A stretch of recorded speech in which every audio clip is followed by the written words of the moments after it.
Nyo yung inyong gagawin ngayong umaga. Okay, so madali lang, no? So meron na tayo kumpas, mga materials dyan, yung EDA, mapa, para magkaroon tayo na ito yung mga tropa natin, no? Sa 1204 Battalion, no? Gandil ko sila ngayon na battalion activities para ma-try natin ang ilang capabilities na anong galing nila sa map reading. Okay? At nag-ayos sa kanilang mga problems.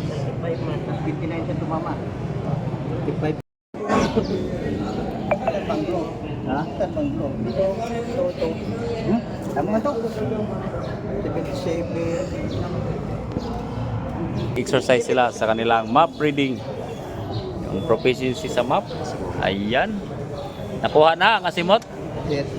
Okay. Ito mga bro, kaya mo kayo makita ang kamay. Pwede mo yung sintro. Ang sintro nito, okay, ito naka-yellow dyan.